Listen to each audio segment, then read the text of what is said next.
Welcome to NSTV. ముందుగా వార్తల్లోని ముఖ్యాంశాలు. కరీంనగర్ పట్టణానికి నేడు ఆర్ఎస్ ప్రవీణ్ కుమార్ విచ్చేసి ప్రముఖ ప్రైవేట్ ఆసుపత్రిలో చికిత్స పొందుతున్న బీఎస్పీ కార్యకర్తలు శ్రీరాములపల్లి గ్రామానికి చెందిన సంటి రాజయ్య, కేస్లపురి గ్రామానికి చెందిన చిలుముల మహేష్ లను ప్రత్యక్షంగా వెళ్లి పరామర్శించారు. అనంతరం వారి సమస్యపై వైద్యులతో చర్చించి చికిత్సలో అవసరమైన సహాయం అందిస్తామని హామీ ఇచ్చారు.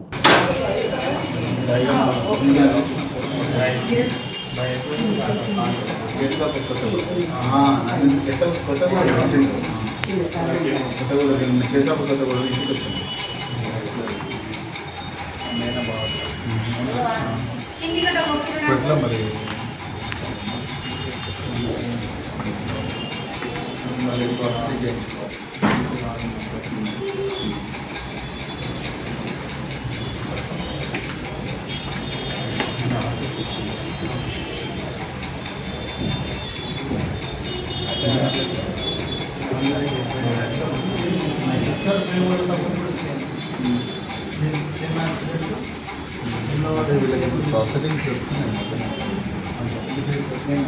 జైపూర్ చాలా చోట్ల అడ్వాన్స్ టెక్నాలజీ కూడా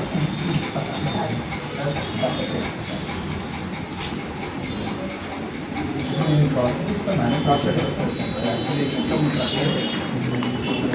వచ్చినాక వాస్కులర్ రీకన్స్ట్రక్షన్ చేసినాం. ఓన్లీ ఇక్కడ వరకు బీసీల కుల గణన కోసం చేయాల్సిన తీర్మానం కాదు చట్టం. బీసీల కుల గణన చేసిన ఇతర రాష్ట్రాల్లాగే చట్టం చేసి నిర్ణీత గడువులోగా పూర్తి చేయాలని కవిత డిమాండ్ చేశారు. అసెంబ్లీలో పెట్టిన తీర్మానం తలాతోకా లేకుండా ఉంది. దీనికి భారత జాగృతి నిరసన వ్యక్తం చేస్తుందన్నారు. 2 అసెంబ్లీ సమావేశాలు అయిపోయినా బీసీ సబ్ ప్లాన్ కి ఇంతవరకు అతిగతి లేనటువంటి పరిస్థితి. కనీసం దాని మీద చిత్తశుద్ధితో కూడా కాంగ్రెస్ పార్టీ లేనటువంటి పరిస్థితి. మేము కౌన్సిల్లో ప్రశ్నిస్తే కూడా దాని మీద మంత్రులు జవాబు చెప్పనటువంటి పరిస్థితి. మరి ఇటువంటి పరిస్థితుల్లో నిన్న ఒక తీర్మానం కాంగ్రెస్ పార్టీ ప్రవేశపెట్టింది. ఈ బీసీల కోసం ప్రవేశపెట్టినటువంటి తీర్మానంలో ఎప్పటి వరకు చేస్తారు, ఎప్పుడు కులగన్న మొదలు పెడతారు, ఏ సంస్థ ద్వారా చేపిస్తారు, దీనికి బడ్జెట్లో పెట్టినటువంటి డబ్బులేంటి, ఎన్ని రోజుల్లోపు పూర్తి చేస్తారు, ఈ కుల జనగణన చేయడం ద్వారా ఏం సాధిస్తారు, మీ లక్ష్యాలేంటి, ఇవేమి చెప్పకుండా కేవలం కంటి తుడుపు చర్యలాగా, మభ్యపెట్టే చర్యలాగా మేం కులగణన చేయబోతా ఉన్నాము, బీసీలదే కాదు మొత్తం 50 మందిది గణన చేయబోతా ఉన్నాము అని ఒక తలాతోకా లేనటువంటి రెజల్యూషన్ ని నిన్న అసెంబ్లీలో పాస్ చేయడాన్ని భారత్ జాగృతి తరఫున మేము తీవ్రంగా మా యొక్క నిరసన వ్యక్తం చేస్తా ఉన్నాం. ఎందుకంటే ఒక ముందడుగు పడింది, కనీసం భయపడి అట్లీస్ట్ ఒక రెజల్యూషన్ పాస్ చేసినారు అనుకుంటే ఈ రెజల్యూషన్ లో టైం అన్నది చెప్పలేదు, సిస్టమ్ అన్నది చెప్పలేదు. చెప్పకుండా ఎట్లా చేస్తారన్నటువంటిది ప్రభుత్వమే మరి బీసీలకు, తెలంగాణ బీసీలకు జవాబు ఇవ్వాల్సినటువంటి పరిస్థితి. కొన్ని రాష్ట్రాలలో, బీహార్లో, కర్ణాటకలో, అదేవిధంగా మన ఆంధ్రప్రదేశ్లో, పక్క రాష్ట్రమైనటువంటి ఆంధ్రప్రదేశ్లో బాజాప్తా అసెంబ్లీలో బిల్లు పెట్టి పాస్ చేసి దానికి డబ్బులు ఇచ్చి ఆ కమిటీలలో కుల జనగణన చేసేటటువంటి కమిటీలో ఎన్ని డిపార్ట్మెంట్ కి సంబంధించినటువంటి ఆఫీసర్లు ఉంటారనేటటువంటిది ఒక పట్టిక ఇచ్చి ఎంత సమయంలో చేస్తామనేటటువంటి ఒక కమిట్మెంట్ ఇచ్చి పూర్తి చేసినటువంటి దాఖలా మనం చూస్తా ఉన్నాం. కొన్ని నిర్ణయాలు సమాజ గతిని సమూలంగా మార్చుతాయి, తరతరాల అన్యాయానికి చమరగీతం పాడుతాయి. రాష్ట్రంలో బీసీ జనాభా లెక్క తేల్చాలన్న ప్రజాప్రభుత్వ నిర్ణయం అటువంటిదే. ఆర్థిక, రాజకీయ, విద్యా, ఉద్యోగ అవకాశాల్లో వెనుకబడిన తరగతులకు సమన్యాయం, సామాజిక న్యాయం దక్కడానికి ఈ కుల జనగణన తిరుగులేని అస్త్రం అవుతుంది. మేమెంతో మాకంతా అన్న బలహీన వర్గాలు వాదనలతో గొంతు కలిపి ఆ దిశగా నిర్ణయం చేయడానికి మాకు దిశానిర్దేశం చేసిన శ్రీ రాహుల్ గాంధీ హృదయపూర్వక ధన్యవాదాలు తెలియజేశారు. ఈ రోజు ప్రవేశపెట్టిన తీర్మానంలో స్పష్టంగా వెనుకబడిన తరగతుల, షెడ్యూల్డ్ కులాల, షెడ్యూల్డ్ తెగల మరియు మిగతా బలహీన వర్గాలకు చెందిన ప్రజల అభ్యున్నతిని నిమిత్తం వివిధ సామాజిక, ఆర్థిక, విద్యాపరమైన, ఉపాధి, రాజకీయ అవకాశాల ప్రణాళికలను రూపొందించి అమలు పరిచేలా తెలంగాణ మంత్రివర్గం 4/2/2024 తేదీన చేసిన సిఫార్సు మేరకు తెలంగాణ రాష్ట్రమంతటా సామాజిక, ఆర్థిక, విద్యాపరమైన, ఉపాధి, రాజకీయ కుల సర్వే, కుల గణన ఒక సమగ్ర ఇంటింటి కుటుంబ సర్వేను చేపట్టాలని ఈ సభ ఏకగ్రీవంగా తీర్మానిస్తుంది.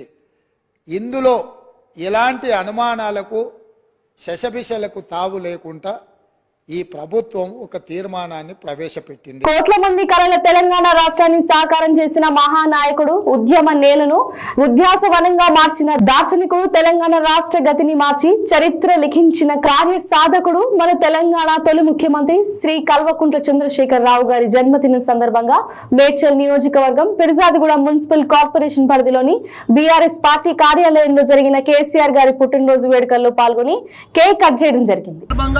అందరం కూడా ఈ రోజు ఇక్కడ బిర్దాగూడలో మన మేయర్ గారు, మన కార్పొరేటర్లు, మన స్థానిక నాయకులందరం కూడా ఇక్కడ కేక్ కట్ చేసుకున్నాం. ఏది ఏమైనా గొప్ప మహాత్ముడు మన సీఎం, మాజీ సీఎం కేసీఆర్ గారు. మనం చూస్తా ఉన్నాం, ఆయన కొన ప్రాణం దాకా తెలంగాణ కోసం ఉద్యమం సాధించిండు. ప్రాణం పోయినా సరే తెలంగాణ రావాలని చేసిండు, కష్టపడ్డాడు, తెలంగాణ తెచ్చిండు. తెచ్చినాక అదే రకంగా 10 ఏళ్ళు కళ్ళల్లో ఒత్తులు వేసుకొని ఒక చరిత్ర సృష్టించిండు తెలంగాణ రాష్ట్రాన్ని.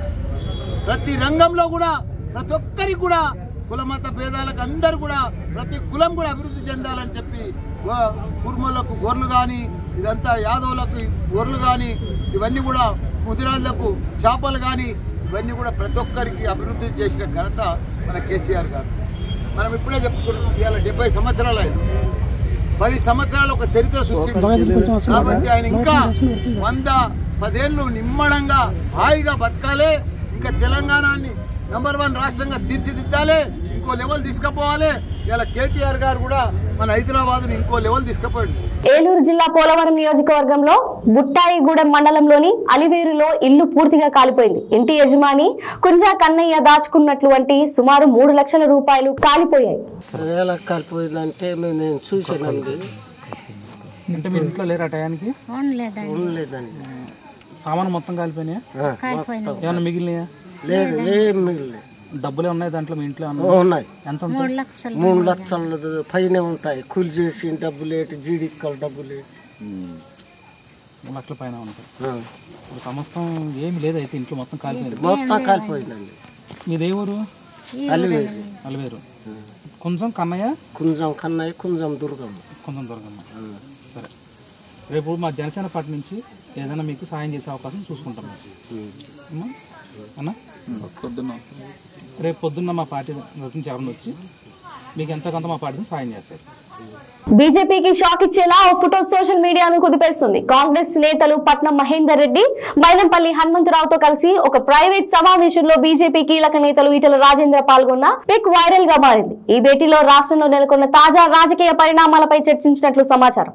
ఈ క్రమంలోనే ఈటల పార్టీని వీడబోతున్నారనే ప్రచారం ఊపందుకుంది.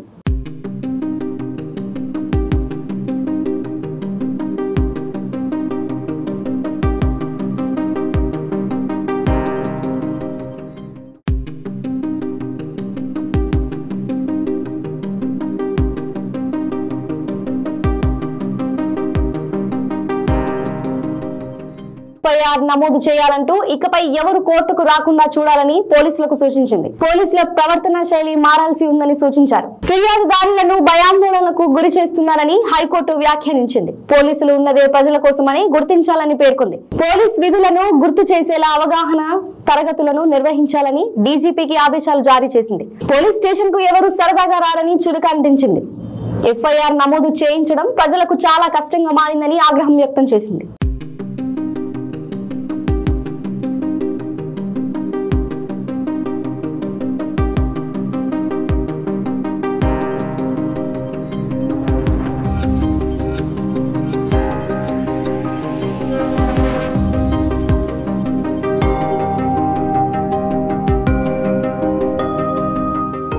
బీఆర్ఎస్ ఎమ్మెల్యే పాడి కౌశిక్ రెడ్డి సంచలన వ్యాఖ్యలు చేశారు. ఓటుకు నోటు కేసు విచారణ పూర్తయింది. 6 నెలల్లో రేవంత్ రెడ్డి జైలుకు వెళ్లక తప్పదు. ఆ ఫ్రస్ట్రేషన్ లో సీఎం ఇష్టం వచ్చినట్లు మాట్లాడుతున్నారని అన్నారు. సభలో ఆయన పదే అబద్దాలు ఆడుతున్నారని, ఇలాంటి వారిని పాథలాజికల్ లాయర్ అంటారని, కాంగ్రెస్ పార్టీలో రేవంత్ మరో ఏక్నాథ్ షిండే అని కాంగ్రెస్ ఎమ్మెల్యేలు, మంత్రులు జాగ్రత్తగా ఉండాలని విమర్శించారు. అసలు మీకు ఇవాళ నేను సంచలనమైన న్యూస్ చెప్తా. అసలు కాంగ్రెస్ పార్టీలో ఏక్నాథ్ షిండే అయ్యేదే ఈ రేవంత్ రెడ్డి గారు. ఎందుకంటే ఇలా ఓట్ నోట్ కేసు అనేది ట్రయల్కి వచ్చేసింది. అన్ని విధాలుగా ఎవిడెన్స్ ప్రూవ్ అయిపోయింది. 3-4 నెలల లోపలనే, లేకుంటే పార్లమెంట్ ఎలక్షన్లు అయిపోయినాక 6 నెలల లోపలనే రేవంత్ రెడ్డి గారు జైలుకి పోక తప్పదు. ఆ ఫ్రస్ట్రేషన్ లో ఏదో మాట్లాడుతుండు, అది తప్పించుకోవడానికి ఖచ్చితంగా కాంగ్రెస్ పార్టీలో ఏక్నాథ్ షిండే అయ్యేది రేవంత్ రెడ్డి గారే. నేను దయచేసి